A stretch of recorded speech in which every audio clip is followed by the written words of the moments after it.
The patient has like a tendency to overthink and panic. Okay.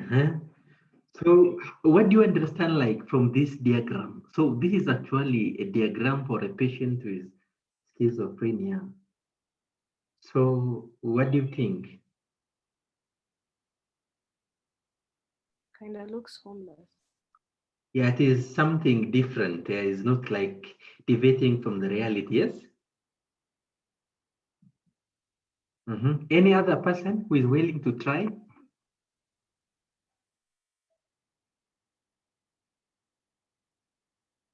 I think it's characterized by like thoughts or maybe experiences, sometimes which are out of touch in with reality. Okay, good. Yes, those are actually like thoughts which deviate from the reality, which is actually good. Okay, so by the way, schizophrenia is a Greek word. Schizo means mind, phrenia means like a split. So like the mind of the patient is actually deviant from the reality. So we'll discuss like as we move on what is the real definition of schizophrenia, and we'll watch the video at the end of the session. So what is the expectation at the end of the session? So at the end of the session, you should be in a position to define what is schizophrenia, and you need to describe the pathophysiology of schizophrenia, at least what is known. Then describe the clinical features and the diagnostic modalities of schizophrenia, and discuss the management of schizophrenia. So for today, we are going to discuss up to this point. Then on the other week, we are going to discuss about the side effect of antipsychotic medication and the principle of management. So schizophrenia, as I said, it is one of the most common or the most prevalent psychiatric disorder, which is chronic in nature, that can affect the thought and affect. Remember, the thinking of the patient normally deviates from the reality, from the normal individual, and their emotion is usually like their affect means like their emotion to express in pleasurable activities actually different. So they normally like collecting rubbish. That is actually like different. That is actually like a behavior which deviates from the reality.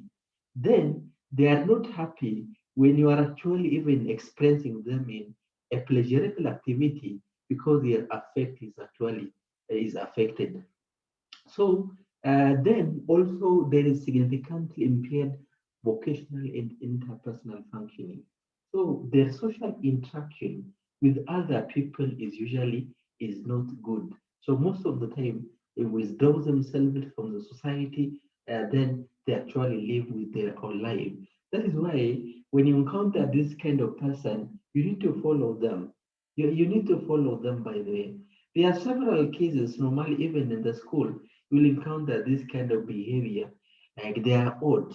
They don't like to interact with others. They deviate from themselves. They don't talk. So that is the beginning of the schizophrenia or psychiatric disorder.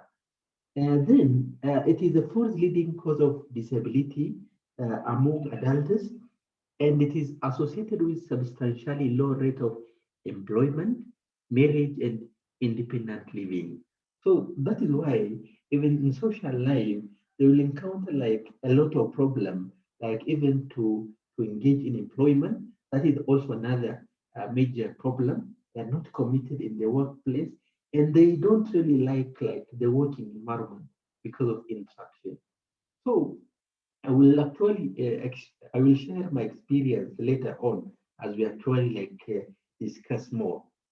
So when you look at the epidemiology, the lifetime prevalence of schizophrenia ranges from 0.3 to 0.7%. So every individual is at risk of developing, like in their lifetime, between 0.3 to 7%. But most of the time, this is a problem in the early 20s or in the early adulthood and in the late adolescence, it is very unlikely to see a case of schizophrenia after the age of 40. It is very, very unlikely. So it is actually very common in the early adulthood, uh, like up to 40 age. But most of the time, the cases are actually very common at the age of 20s. So if you go to like a place like Matadi, whereby you can get so many patients, majority of them are adult patients. Okay, although the prevalence is equal in male and female, like the onset of illness usually tends to be earlier in male. So like the probability of the patient to develop the symptoms are a bit earlier in males. Otherwise, the prevalence is actually equal. Then, so what really causes this thought disorder? Remember, there is no like lab test you can actually confirm or any diagnostic modalities that can actually confirm there is some abnormalities in the brain. So most of the diagnosis of schizophrenia is usually clinical. Then, according to various evidence, the exact etiology of schizophrenia is unknown. So, like, nobody knows what causes schizophrenia. Then, according to different school of thought, there are multiple etiologies that is most likely increasing the risk of schizophrenia in a patient. Then, even there is evidence of strong support about a genetic basis for the disorder. For example, if someone is actually having a family history of schizophrenia, there is high probability of inherent risk, like 10% he developed. But it is very common. When I was even in my country, I was working in the psychiatry ward, like for the ward rotation. I was just assigned in that session for quite some time. When you are taking family history, you will encounter even like like the first sibling, second sibling, like three children in the house, all of them are having psychiatric disorder. So there is a component of genetic makeup that no one knows, like what really causes or what genetic malfunction is responsible to cause schizophrenia. But there is high probability of having like inheritance from the family members. Then, when both parents have the diagnosis, now the risk to their offspring is usually 40%. I've encountered several cases like from the when we are actually taking history from the patient. Then, when you come to the pathophysiology of schizophrenia, like in terms of etiology, is like there is no known causes of schizophrenia in short. Then, in terms of pathophysiology of schizophrenia, there are different hypotheses about the pathogenesis of this condition. The oldest and the most known, the oldest and the most known hypothesis is the dopamine hypothesis. So, according to dopamine hypothesis, remember dopamine is a neurotransmitter, so it is actually mainly important, like to control behavior of an individual. So most of the time, when the level of dopamine is actually responsible for interaction, increased social activity, arousal, pleasurable activities. So this social interaction is usually depending on dopamine. So, according to this hypothesis, when there is overactivity of dopamine in the mesolimbic areas of the brain, or there are different dopaminergic pathway we'll discuss later. So, mesolimbic area is the area that control the behavior of an individual. So, when there is an overactivity in that area, now the patient tries to develop positive symptoms of schizophrenia. We call them delusion and hallucination. So, delusion means like a false belief. Hey, I wish normally you could actually even show those patients. So they will tell you normally, I was just I was just actually got a call from the president, like from Trump early in the morning. When you are actually taking history, they will tell you he's one. So in reality, they have not even received any call from any, even they don't have phone. So this is actually, we call it delusion or false beliefs. So these false beliefs is related to overactivity of dopamine. But what causes overactivity of dopamine most of the time, like those substance of abuse, like the bangs, the weeds, the heroin, the mirror, and etc., all of them, they increase dopamine and it causes like dysregulation of dopamine neurotransmitter in the mesolimbic area and ultimately causes delusion and hallucination. So hallucination can be auditory, it could be visual, but what is very common is auditory hallucination. Most of the time, you will see those patients, they just normally talk themselves. They're actually even like you feel like they are talking themselves, but there is no any environmental stimuli that can actually even cause interaction with other people. So it can be visual and it can be auditory. They will tell you normally, like in front of someone. That is why most people normally link this condition, associated with like evil act. So sometimes they will say there is someone in front of you. There is someone normally I can see this person. I'm able to see like two things in front of so with the next person. So it is very common. In 2019, yeah, in 2019 when we had a rotation, like one of the patient normally said, uh, like one of the student is actually good, so he was actually want to actually even pray for him. So he said normally God came and thank you so much. So this kind of delusion is really very common. Then, and those are the most common positive symptoms, mostly linked to overactivity of dopamine in the mesolimbic areas.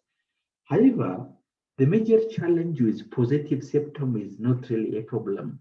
The moment you give them dopamine to antagonist, they can actually even they can go away. However, apart from the positive symptoms, we also have the negative and cognitive symptoms. So negative and cognitive symptoms are mostly linked to dopamine receptor hypofunction in the prefrontal cortex of the brain. So remember, this hypothesis, they are saying overactivity in the mesolimbic area causes positive symptoms, delusion, hallucination. But when there is deficiency of dopamine in the prefrontal cortex, now the patient will have negative symptoms and cognitive impairment. So by the way, most of them, even they do have memory lapse. So, then ultimately, this school of thought conclude that this regulation of dopamine is the most common, like neurotransmitter responsible for the pathogenesis of schizophrenia because hyperactivity in the mesolimbic area causes delusion and hallucination. Low activity of dopamine in the prefrontal cortex causes what? Like cognitive and negative symptoms. So ultimately, they concluded that it's not hyperfunctioning of dopamine that causes schizophrenia. Rather, it is dysregulation of dopamine neurotransmitter in the brain that causes the symptoms of schizophrenia. So normally in schizophrenia, we do have positive symptoms, we do have negative symptoms and cognitive symptoms, but the negative and cognitive symptoms of schizophrenia, they are very poor in terms of treatment response. Then, when you look at the evidences of dopamine hypothesis, like most of the antipsychotic medications, they're actually blocking dopamine receptor in the brain, especially in the mesolimbic areas. However, drugs that increases dopaminergic activity, such as L-dopa, like amphetamine, those drug of abuses, they can actually even aggravate the schizophrenia. That is why when someone is actually trying to take like drug of abuse overdose, they develop acute psychosis. So, like through experience, you'll encounter those things by the even at the community level because this time around, like the drug of abuse is a common condition in the country. So they produce like uh, acute psychosis is actually very common when there is like sudden overdose of those drugs because they increase dopaminergic level and ultimately like the person will encounter having hallucination, delusion, and etc. Then before we go in detail, let me take you through about the dopaminergic pathway. Remember, dopamine it is a neurotransmitter, but it has several functions. So it has actually different tracts. In the nigrostriatal pathway, there is tract in the mesolimbic area, there is a dopaminergic tract in the mesocortical areas, and there is a dopaminergic tract in the tuberoinfundibular pathways. So, like for example, this dopaminergic innervation starts from the substantia nigra. So this substantia nigra is part of the motor neuron that controls movement. Remember, in the substantia nigra, we'll discuss later when we're discussing about what you call Parkinson's disease, acetylcholine and dopamine. So dopamine is an inhibitory neurotransmitter, acetylcholine is an excitatory neurotransmitter. So there is dopaminergic neuron which originated from the substantia nigra and controls normally like the motor neuron or motor activity in the brain. So when there is depletion of dopaminergic neuron in the substantia nigra, now acetylcholine level will not be inhibited. Now acetylcholine normally acts on the motor indicators, so you will see excessive muscle contraction and tremor or movement will be occur. That is why that is how Parkinsonism normally develops. So if the dopaminergic neuron undergo depletion in the substantia nigra, now acetylcholine will not be inhibited, then acetylcholine becomes excitatory neurotransmitter. This continuous excitation causes movement disorder. That is why when you are actually giving dopamine antagonists, like the antipsychotic, the patient will develop extrapyramidal side effects. We call it Parkinson's like side effects such as tremor. In simple language, like the patient will continuously shake. We call it extrapyramidal side effects. So that is the problem with, or one of the major issues with antipsychotic medication. Then secondly, there is dopaminergic neuron in the mesolimbic areas. So this mesolimbic area is mainly involving or innervating the limbic areas, the amygdala and the C. And mostly the function of dopamine on those areas are usually for arousal, memory, motivational behavior, and etc. That is why when the dopamine level is actually high in this area, you will see these regulations of dysfunction, and ultimately, when you give dopamine antagonists, you will see the patient will improve from this behavior. In the mesocortical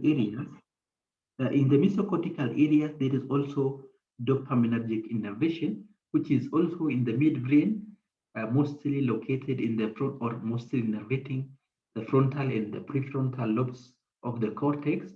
So the role of dopamine in this area is mainly for cognition, communication, social functioning. So when there is deficiency of dopamine in those areas, they do have memory problem, they do have actually poor interaction with the society members, then that is they do have poor communication skill. So that is the negative and cognitive symptoms of schizophrenia. So deficiency of dopamine in this area is responsible to have negative symptoms, like they don't have any pleasure activities, they don't even talk, and etc. We'll discuss later in detail.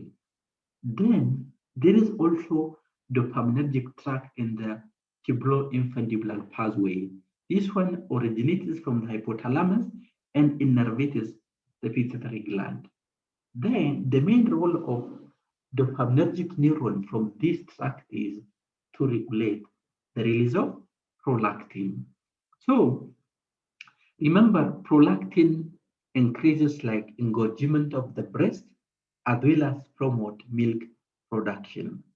So the moment you are actually giving dopamine antagonists, now this regulation will be affected and the patient will have increased serum level of prolactin. Remember what we have discussed in the uh, in the in the previous semester.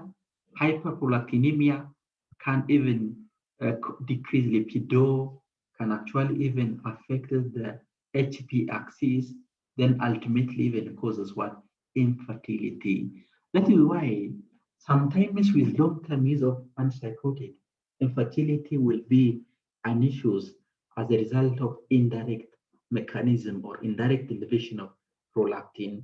And also, sexual dysfunction is also a major problem in with chronic use of antipsychotic.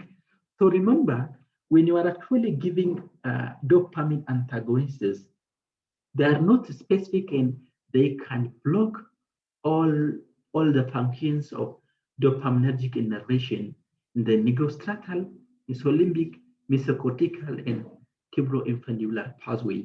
But what we need is normally from this area to treat the positive symptom, but because of non-specific action, now the patient will encounter like side effects such as movement disorder and also even increase prolactin level. So that is the theory behind the side effects of antipsychotic medication, which is like specifically very common with the first generation antipsychotics. Are we together? I hope I'm not Yes. sitting alone like those patients who are Yes. having schizophrenia. Okay, fine. Then the second hypothesis is known as serotonin hypothesis. Remember, serotonin is also an inhibitory neurotransmitter. I don't know which teaching pharmacology in this semester about the nervous system. They will take you through about the neurotransmitter, like the excitatory, what is inhibitory, what is the role of serotonin, and etc. But I will not actually go in detail, but I'm just highlighting the most important points. Then, according to serotonin, serotonin is actually a good neurotransmitter that modulates dopamine activity in the mesocortical areas. Remember, the mesocortical areas are usually in the prefrontal cortex. So, when there is an increased level of serotonin in the prefrontal cortex, it will result in even lower dopamine level. So according to this school of thought, high level of serotonin in the prefrontal cortex is responsible to lower dopamine activities and ultimately causes negative and cognitive symptoms of schizophrenia. So, so what is the evidence about this hypothesis? So the most common evidence is many of atypical antipsychotics. Atypical means they are the second generation. That means they actually discovered late after the first generation antipsychotic. Most of the second generation antipsychotics are usually specifically acting on serotonin receptor. They can block by the both dopamine and serotonin receptor, but they do have higher affinity to block serotonin receptor as compared to dopamine receptor. Because of this reason, most of second generation antipsychotic, they do have lower extrapyramidal side effects as compared to the first generation antipsychotic. So that is also the theory behind the serotonin hypothesis, and we do have many of second generation psychotic that are responsible in the management of schizophrenia, but they are a bit expensive. Then another hypothesis, they are saying when there is a deficiency of glutamatergic neurotransmitter in the brain, it can also produce symptoms of schizophrenia.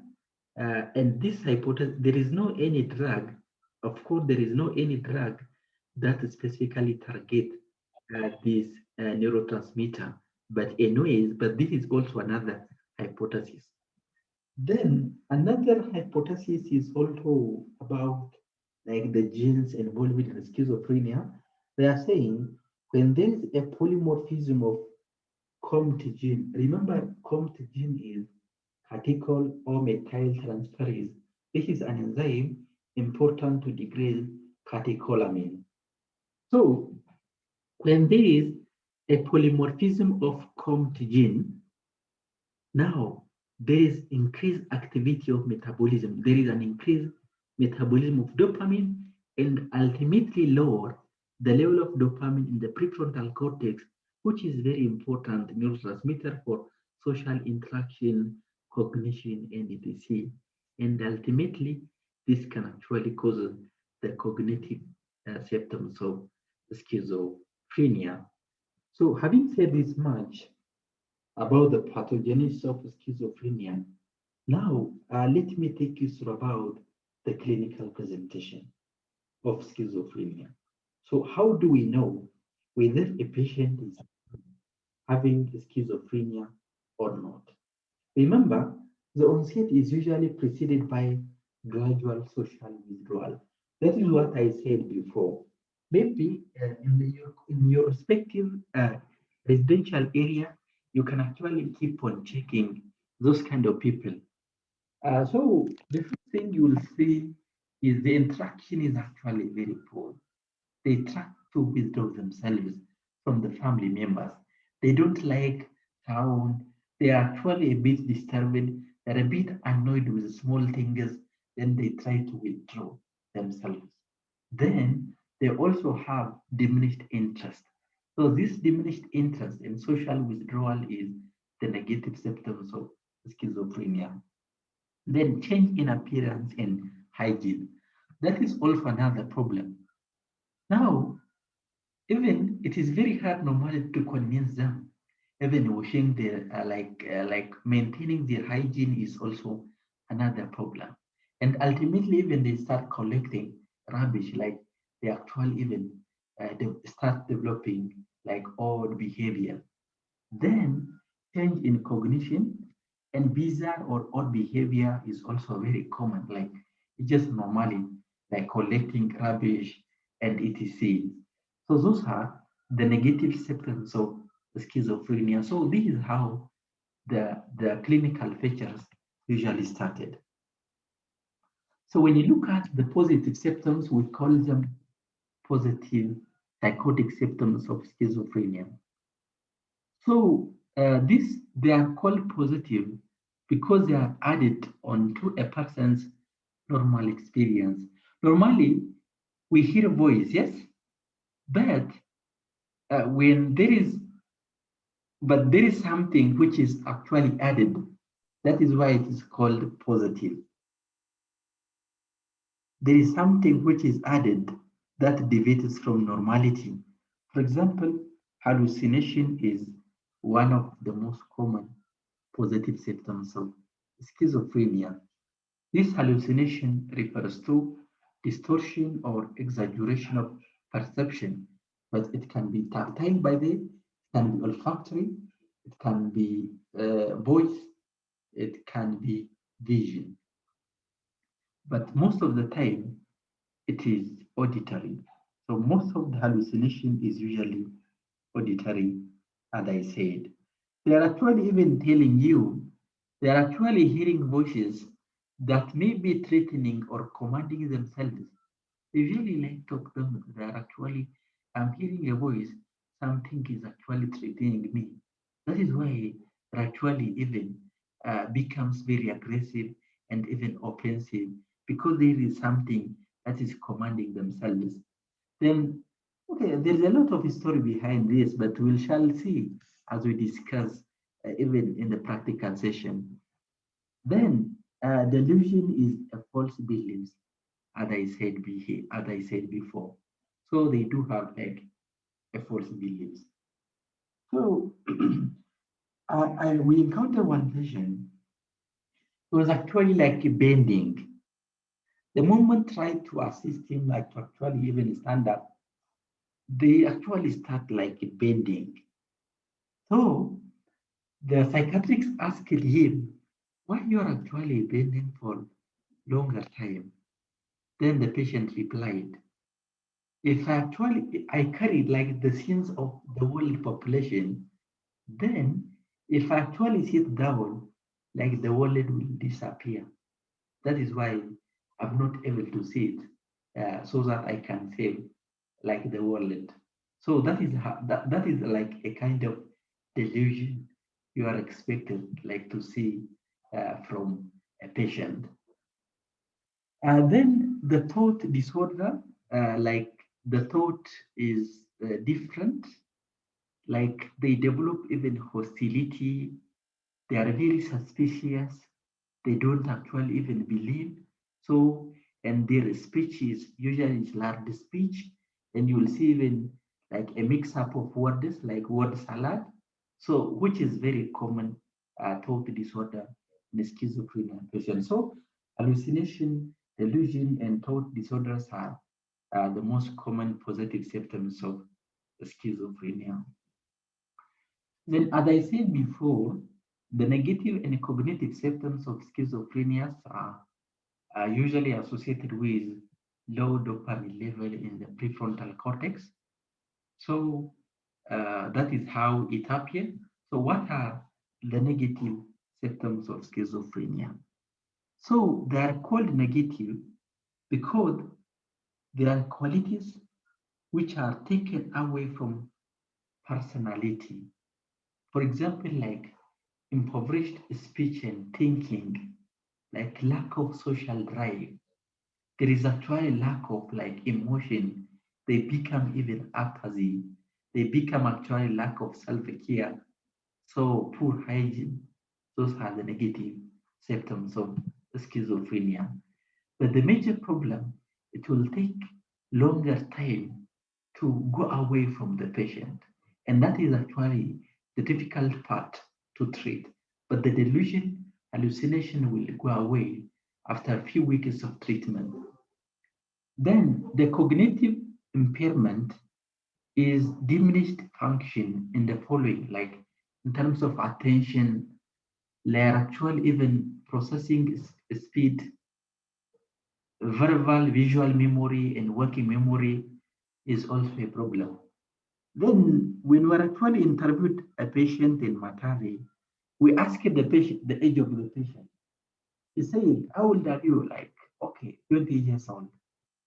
Then, now I'm 20 years old, but next year I will be 19 years old.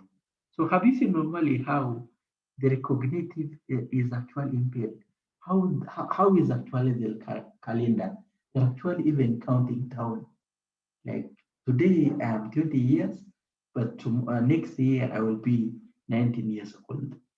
So this is a cognitive impairment you can actually even see when a patient is having schizophrenia. So those are the negative symptoms of schizophrenia. Then, how do we diagnose? Diagnosis is usually made of clinical assessment because there is no any psychological assessment, any brain imaging, any lab examination that confirm the diagnosis of schizophrenia. So most of the time, like the diagnosis is based on the clinical presentation of the patient. So normally, the diagnostic criteria for psychiatric disorder is based on the DSM-5 criteria. So this is the diagnostic and statistical manual of mental disorders. So according to this criteria, a patient is actually are supposed to have a diagnosis of schizophrenia when those the following criteria are actually fulfilled. Like two or more of the following, like two or more of the following, each present for a significant portion of the time, and usually for 1 month duration, and at least like one of them must be from one, two, or three. That means if a patient is actually having delusion and negative symptoms, we can say the patient is actually having schizophrenia.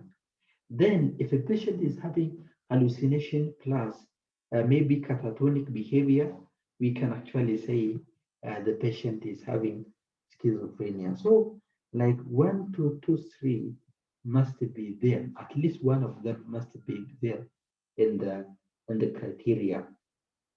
Okay, so this is how we are diagnosing schizophrenia. Most of the time, by the way, schizophrenia is a chronic condition, as I said before. We call it schizophrenia when a patient is having continuous sign of disturbance for a minimum of 6 months.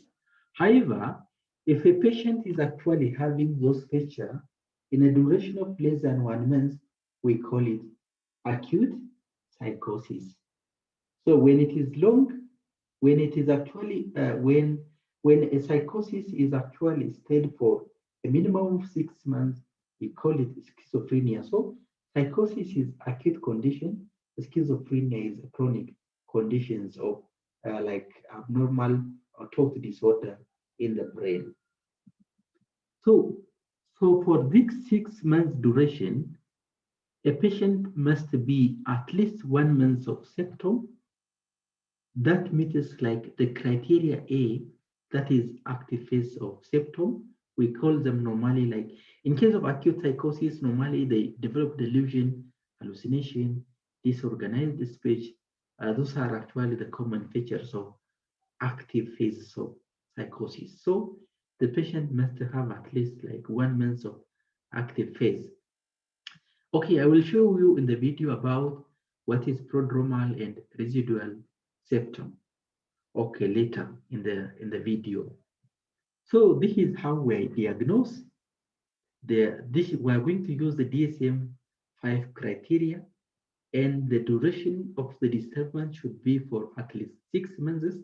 So any disturbance or any criteria that means like less than 1 month, we call it acute psychosis. Okay, now how do we treat schizophrenia? What is the goal of therapy? The goals of therapy is to reduce the symptoms, psychotic relapse, and to improve even functional and social outcomes. That is the goals of therapy. There are different phases of treatment in schizophrenia. The first one is the acute phase. So this acute phase could be like a patient who has a prior history of schizophrenia but developed a psychotic relapse, or it could be a first episode of psychosis. So most of the time, when a patient is actually in acute phase, they are very aggressive, violent. That's the major challenge for the clinician.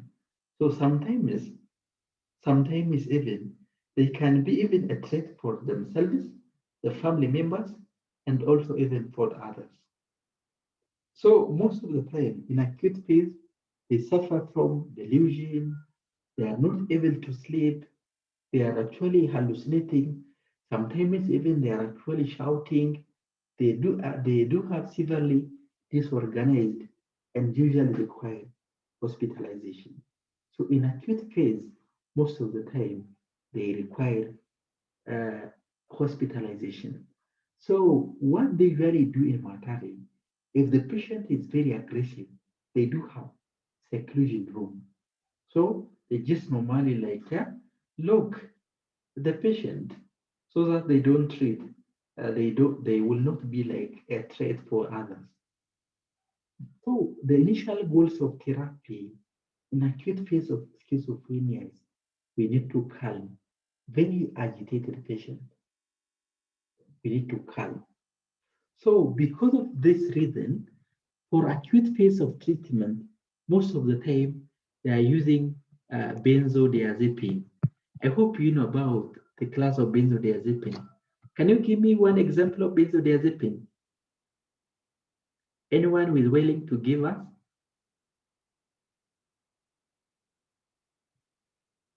Can you give me one example of benzodiazepine class of drugs? I hope you covered in medicinal chemistry. Patel.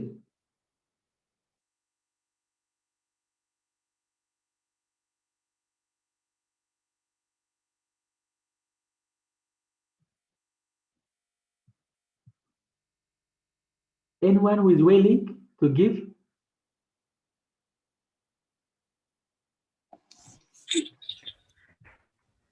Alprazolam. Okay, alprazolam. Okay, good. Diazepam. Someone say diazepam. Okay, yes. But the most common and widely available drug is diazepam, and most of the time they give normally diazepam injection. So that is the easiest way to calm. You give them 5 milligram or 10 milligram, depending on the severity of the patient. IM now the patient actually becomes sedated. So that is the first thing. Of course, we do have antipsychotic that can actually calm, but most of the time they will take some time to act. Because of this reason, most of the time for acute phase, they usually use the benzodiazepine class of drugs to calm. So remember, at this point, that is the course of treatment. You need to find a way to calm the patient. So that the only way to calm the patient is actually giving like a sedative medication that can actually sedate the patient. So the aspect of psychological therapy, that one will come during the maintenance phase and stabilization phase. So during the next phase of treatment is the stabilization of the patient. Now, during this stabilization phase, acute symptoms gradually decrease in severity. Now the patient begins to stable. But then sometimes even you can't believe, like a very aggressive patient and who actually even naked becomes normal after maybe few weeks of treatment. So that is why those drugs are very important to like to restore normalcy of the patient.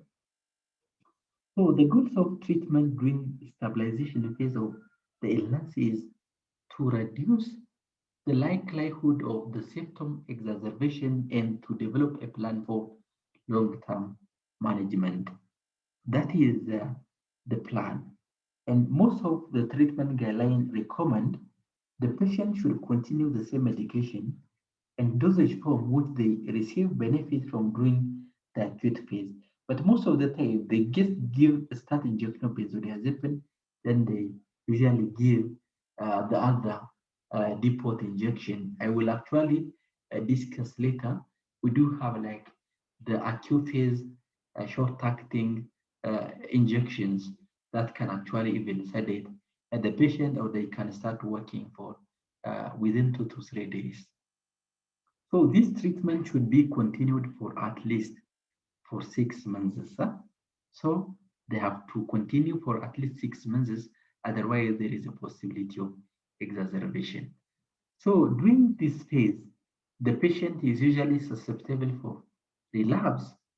So another concern during stabilization phase is the clinician, the patient, and the families may wrongly conclude the antipsychotic stopped working if the psychotic symptoms persist during this phase.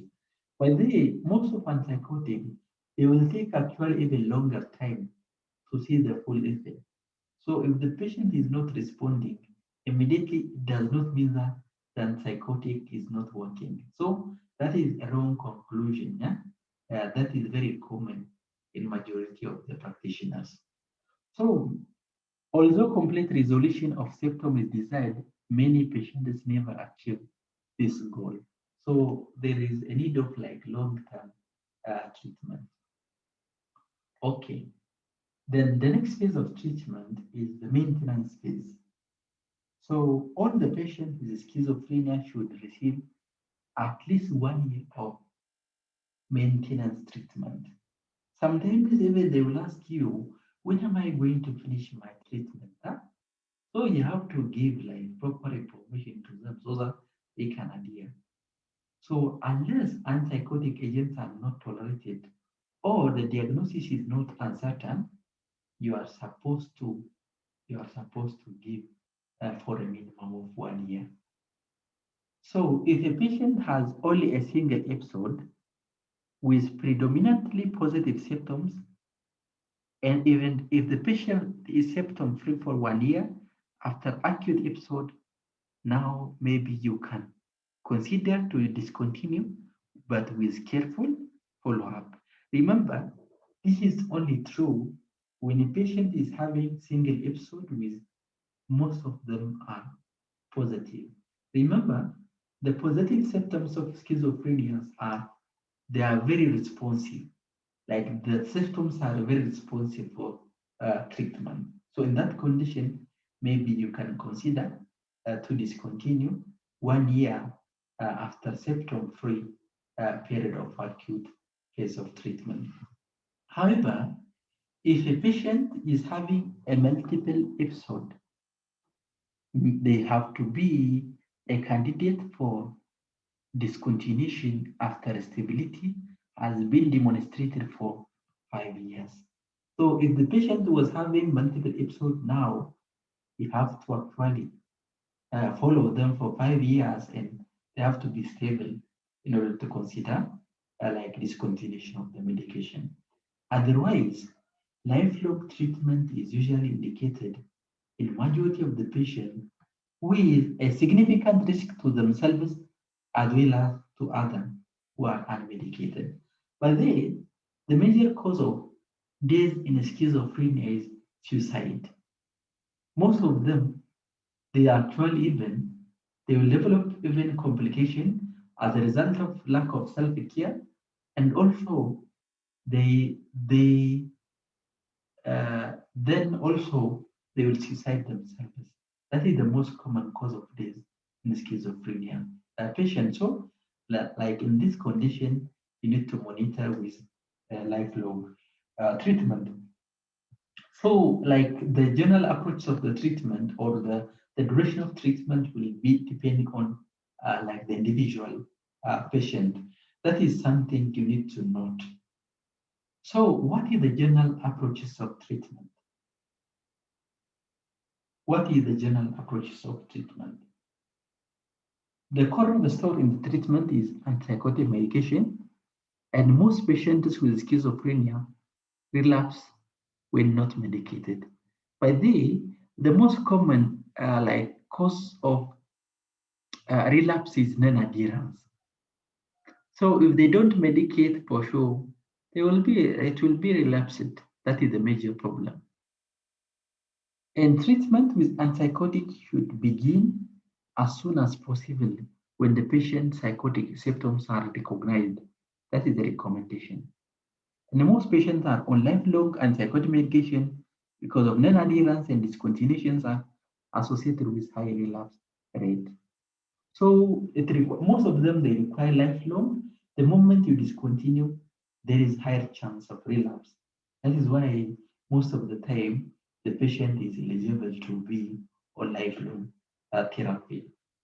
Then apart from that, most of the time monotherapy is usually recommended, but if the monotherapy does not work, sometimes you have to combine them. Yes, sometimes you have to combine them, but when you are withdrawing the other agents, you have to actually like gradually taper in the span of 1 to 2 weeks when you are withdrawing the medication. Like sudden like stopping is usually not recommended in antipsychotic medication. Okay, good. So those are the treatment modalities or the general approaches we are going to consider. Maybe let me ask you one question. What are the non-pharmacological modalities we are going to consider?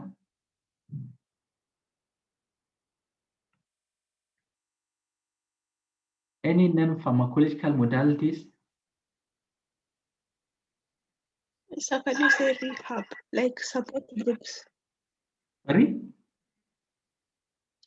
Like they have these support groups they can attend, like therapy. Yeah, there is a group therapy which is usually given by psychiatry nurses in our setting. Huh? Okay, any other? Any other non-pharmacological approaches? Okay, there are several different approaches like social skill training, cognitive behavioral therapy.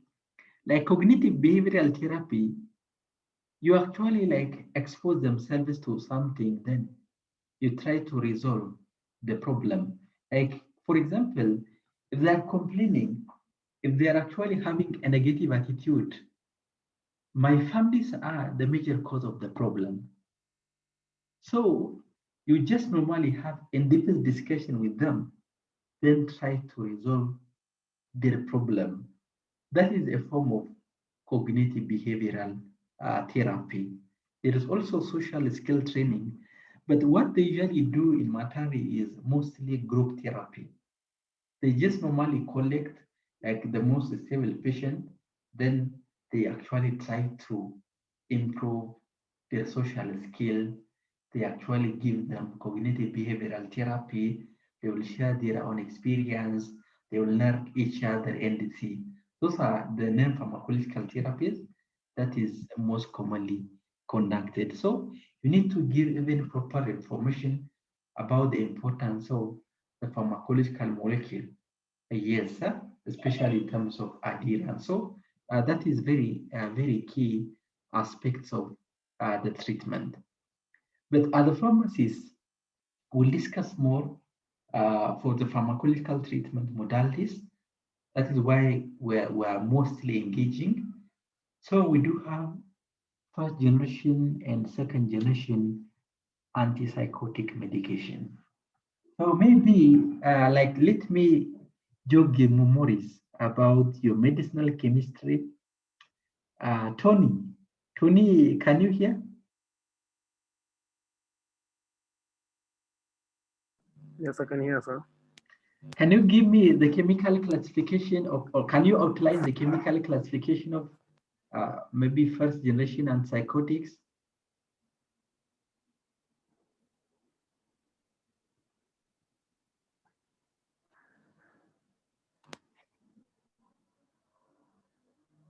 It's psychotic.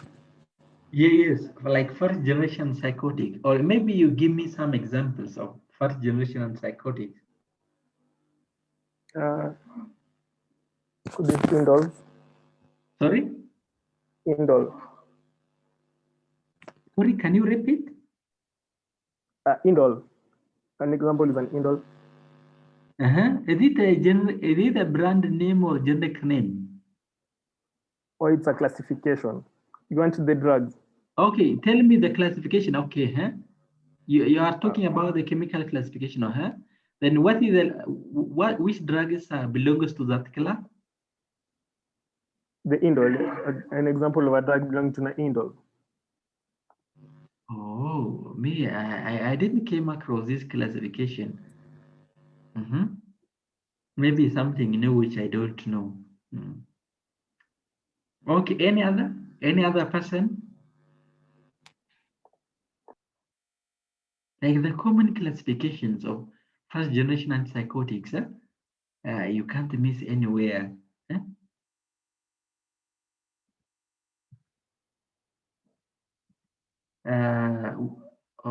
With it, Patel, can you try Patel?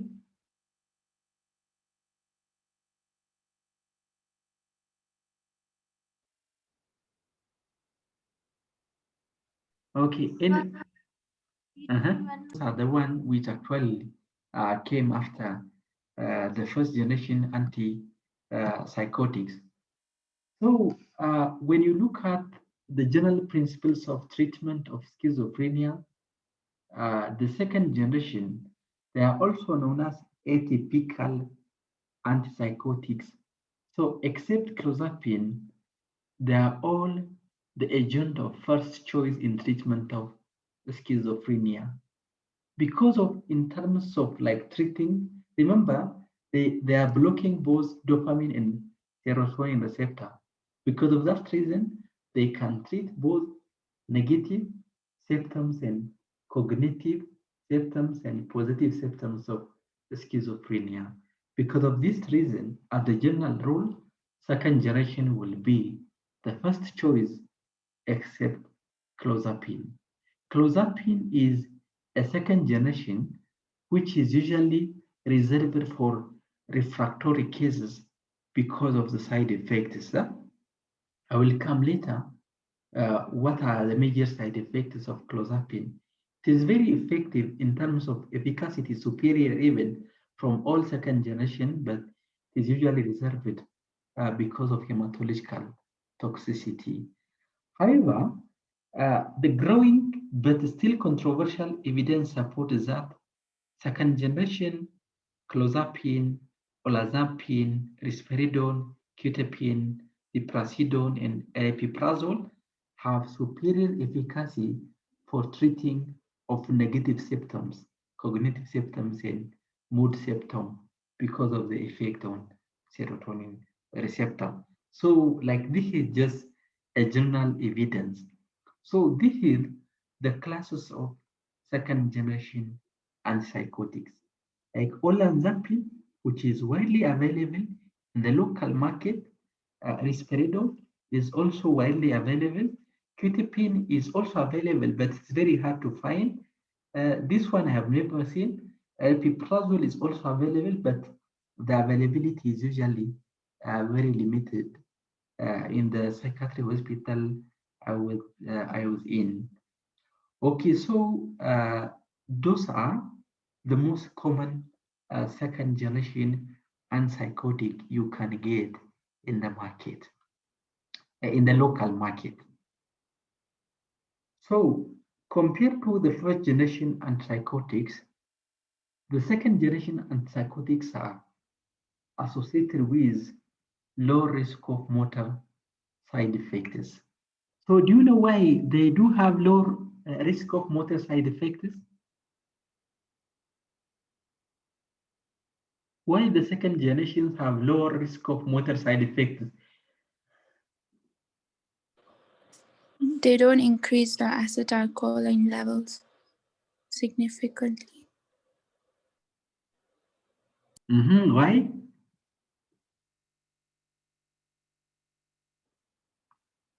Because they do have lower affinity to block dopamine 2 receptor, yes? Remember the second generation antipsychotic, they are high, they do have higher affinity for serotonin receptor, but lower affinity to dopamine 2 receptor. So comparatively, they do have lower rate of motor side effects. That is also the reason why they are the first line drugs in managing the schizophrenia. Okay, but remember, in our setting, treatment will be depending on the availability of the medication. We might not get all the time olanzapine. We might not get all the time risperidone or quetiapine. So treatment will be depending on the availability. But the guideline says second generation will be the front line in the treatment of schizophrenia. Okay, then. According to the clinical and psychotic trial of intervention effectiveness studies, they said olanzapine compared to quetiapine, risperidone, ziprasidone, and other medication has modest superiority in persistence of maintenance therapy, but it has actually having a lot of metabolic side effects. So we'll discuss in detail later. Olanzapine is actually From the second generation antipsychotic, this one is the most notorious to cause weight gain. It is the most notorious and second generation antipsychotic to cause weight gain. That is why the possibility of having lipid abnormalities and also even the new onset of type 2 DM is very common with chronic use of olanzapine. So monitoring should be is very critical. Then the other beauty of second generation antipsychotic, they are actually they are quite specific on the mesolimbic areas of dopaminergic tract. Remember, atypical antipsychotic primarily affects the dopamine tract in the mesolimbic areas. That is why they are known as limbic specific, and they are also because of limbic specific activities, they do have lower tendency to cause extrapyramidal side effects. They do have lower affinity to dopamine receptor, but despite they do have some effect to block dopamine receptor, most of the time they only affect the mesolimbic areas and they don't affect majorly other like the nigrostriatal pathway, which is causing motor disorder. So that is the beauty of second generation antipsychotics in general. As I mentioned before, the greater affinity for serotonin receptor. And also another thing to note with second generation antipsychotics, despite their heterogeneous receptor binding, the efficacy among second generations is usually similar. Despite they do have different like receptor binding affinity, the efficacy will be similar. So treatment of choice will be depending on availability and also even the propensity to cause extrapyramidal side effects. So some of them, they do have some kind of extrapyramidal side effects. So in general, however, in general, they do have low risk of causing extrapyramidal side effects and tardive dyskinesia. We'll discuss later what is tardive dyskinesia, but for the time being, it is actually one of the side effects of antipsychotics that can happen with chronic uses of those antipsychotic medication. So this is the difference. So I think if you have been asked, outline the difference between second generation and first generation antipsychotic, I'm hoping you are in a position to outline the difference between the two generations. Okay, then. Now, let's see about the individual drug. Are you okay so far? Are we together?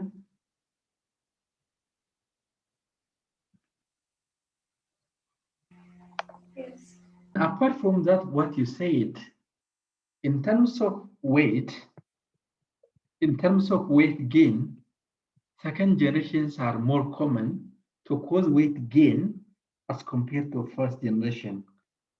So maybe let me ask you a quick question. Why antipsychotic medication normally causes weight gain?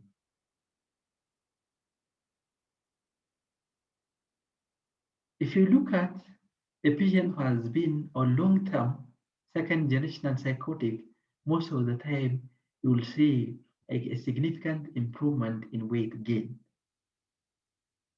There is a significant increasement. So what do you think about the possible reason? So is it because of strong affinity to serotonin receptors? So what will happen, Venetia, when they are having stronger affinity for serotonin receptor? What will happen? The weight. It will increase How? because the adipocytes will store more fat. Okay, good. Okay, but in terms of weight gain, like the association between weight gain and psychotic, the exact mechanism is actually not really known. But what is known is normally like the moment they are blocking serotonin receptor. Remember, serotonin is usually control satiety behavior of an individual.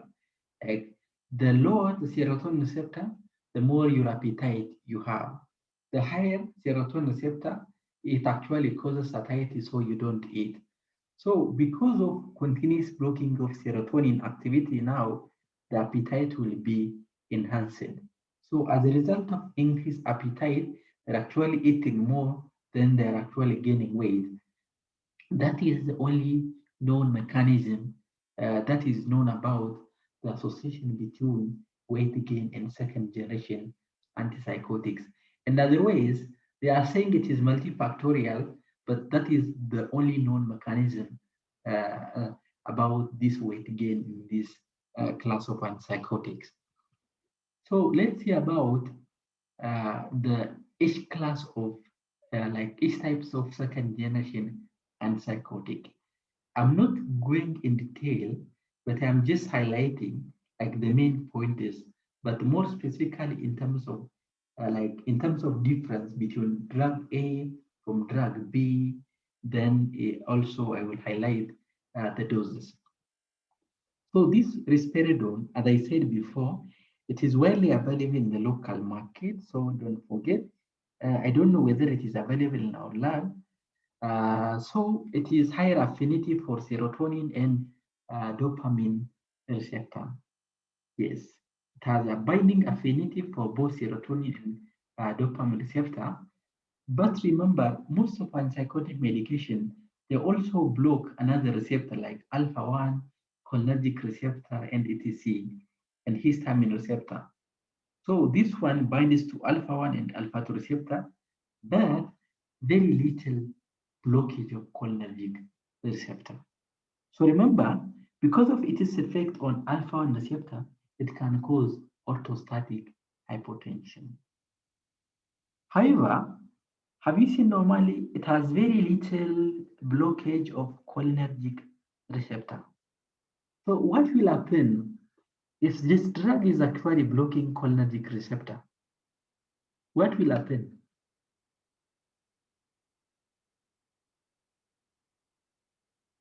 In case if this drug is actually blocking the cholinergic receptor, what will happen?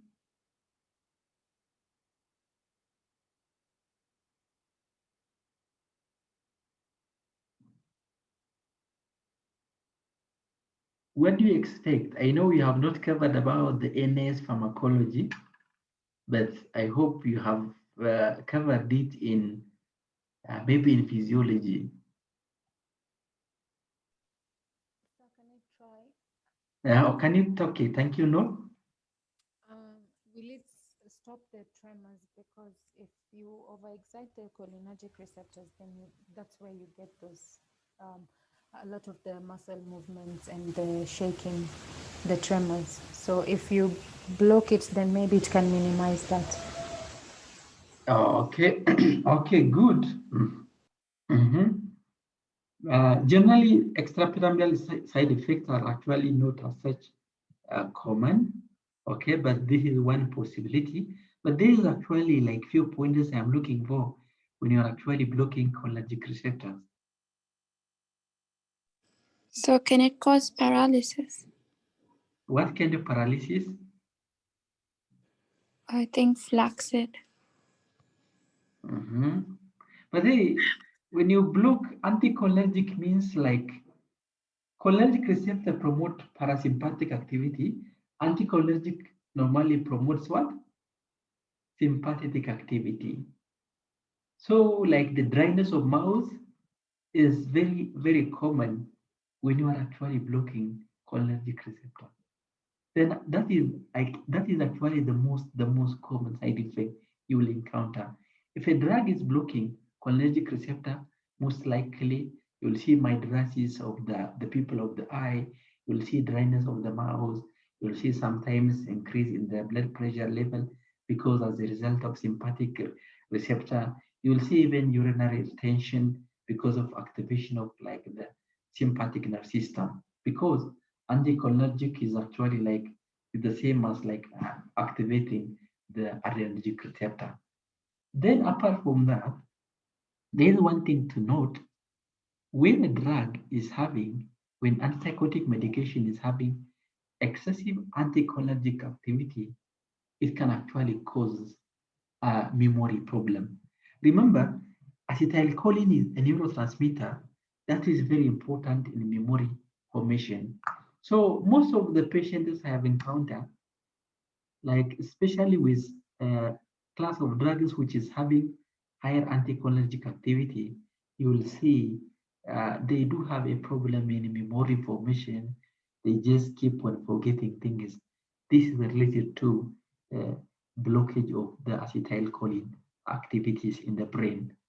That is why, even in case of Alzheimer's disease, what causes dementia is usually depletion of acetylcholine in the brain that is responsible for memory formation. So, so when you are actually even selecting a drug, you have to look at all those parameters. Does it cause like memory problem? Does it actually cause which side effect? So when you look at risperidone, it has actually lower anticholinergic activity. So dryness of mouth is not really a common issue. So, Yes. so if since it has little blockade of cholinergic receptors, does it mean it has like it also means it has the memory problem, right? Due to the anticholinergic activity. Very little blockage means it does not affect the cholinergic receptor. So we can say it has little activity to affect the memory of the patient. Okay. Yes. Mm. But because I stay longer in that place, we have encountered like several cases with this complaint. That is why I'm just highlighting the most important points. Then most of the common doses are like between 2 to 8, but we can go up to 60 milligram daily dose. We can go up to 60, but sometimes we can give 2 milligram. But remember, most antipsychotic, if they are given once daily, the best time to give is at night time because most of them take cause sedation because of their activity to block histamine 1 receptor. I will come later. So at dose less than 6 milligram per day, extrapyramidal side effects are usually very low, but when you increase the dose, they can actually have a greater incidence of extrapyramidal side effects. But up to 6 milligram, it is okay. The probability is very minimal. But as you increase the dose, you need to be very careful. Another most important point to note, and we have encountered several times with the use of risperidone, is increased serum prolactin level. So it is more or less even similar to or greater than even first generation antipsychotic. So from second generation antipsychotic, risperidone is the most well-known drug to increase the prolactin level. So what we have seen in the practice, especially in female patients, they usually develop like milky discharge as a result of long-term use of risperidone. I've seen several patients who have changed the medication because of gynecomastia or maybe galactoria as a result of the use of risperidone. So the galactoria is associated with high level of prolactin, but remember even high level of prolactin can even affect, in fact, it can actually even affect fertility, especially in the productive age of female population. So you need to watch out about the possible risk of risperidone because of prolactin level. But they don't measure prolactin level. I can assure you, most of the psychiatrists, they don't assess the prolactin level, but they usually even assess the high level of prolactin when the patient is complaining like milky discharge or gynecomastia. That is galactoria, is a milky discharge, and gynecomastia is enlargement of the breast tissues. And also even they'll complain even my libido is not working as a result of antipsychotic medication because it can actually even affect libido. By the way, that is also the major issues with antipsychotic medication. It can actually affect sexual desire. Yes. So depending on the patient condition, you have to you have to adjust the dose, switch the antipsychotic accordingly. So initial dose, I said 1 to 2 milligram per daily, then target dose 4 to 6 milligram per day. We can give even up to 16 milligram daily dose. That is the dose for risperidone. But what is the common strength available in the local market is the 2 milligram tablet. Yes. So by the way, if we do have a 2 milligram tablet, and if the prescription is 1 milligram, how do we give?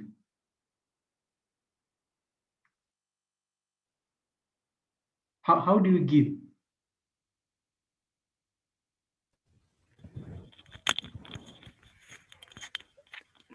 I'm just trying, but maybe to break the tablet. How do we break? It should have some like some tablets usually have that mark in the middle, so just break from the Yes. half. If it doesn't, if it does not have mark, it's very hard to actually break equally. Most of the time, it has a score. We call it, I think, a score.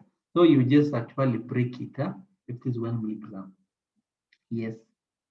Okay, then apart from that, we have encountered one patient who developed normal even peripheral edema as a result of risperidone. Sometimes risperidone normally causes edema in the periphery, like lower extremity edema when you are increasing doses. So the best strategy is normally, if they encounter edema as you increase the dose, you just normally reduce the dose or switch to another medication. That is how we are supposed to do. Okay, fine. So in short, what did you learn? The spiridone prolactin level is very high, but otherwise it is okay because it does not have any anticholinergic activities. Okay, then olanzapine. Olanzapine is the most commonly dispensed drug in majority of psychiatric setting in a psychiatric hospital in our setting. So it has a greater affinity for serotonin than dopamine receptor. So uh, it has affinity for alpha-1 adrenergic, muscarinic, and histamine receptor. Remember, what will happen if a drug is having a blocking activity on alpha-1 receptor? It can cause orthostatic hypotension. If it blocks muscarinic receptor, it can actually cause dryness of the mucous membrane. Then, if when a drug is actually blocking H1 receptor, it can actually even cause sedation. That is why most of the time we give them at night time. However, it has low rate of extrapyramidal side effects and it causes slight and transient prolactin elevation. So we're not this much worried about prolactin elevation. It is not as such a big issue. For sedation, we give them at night time. But for anticholinergic activity, we tell them normally to drink a lot of water so that they will not encounter any dehydration. Then the major issue is the significant weight gain across the dose ranges of olanzapine. So olanzapine is the most notorious drug to cause weight gain. That is why monitoring is very important. So as a result, it can cause even hypertriglyceridemia, increase fasting glucose, and it can actually even increase the risk of low onset of type 2 DM. So that is the major problem with this class of drugs. So among the first line, second generation antipsychotic, it is associated with the greatest elevation in the metabolic parameters. That is why we need to be very careful. But then, if a patient is actually having schizophrenia with DM, for sure, you are not allowed to give olanzapine because olanzapine can even aggravate its insulin resistance. So you have to look at, if you see a very obese patient, you give them olanzapine means it can actually even like speed up the onset of new type 2 DM. So you need to look at all those parameters. So what is the most common doses? 2.5 to 10 milligram, and we can give up to a maximum of 20 milligram. So this one is like depending on the patient's response. Sometimes they start with 5, sometimes they start with 2.5, sometimes they start 10. If no response, we can actually even go up to 20 milligram daily dose. So olanzapine is the most common drug available in the market. Yes, do we have time? Sorry, my phone is not around.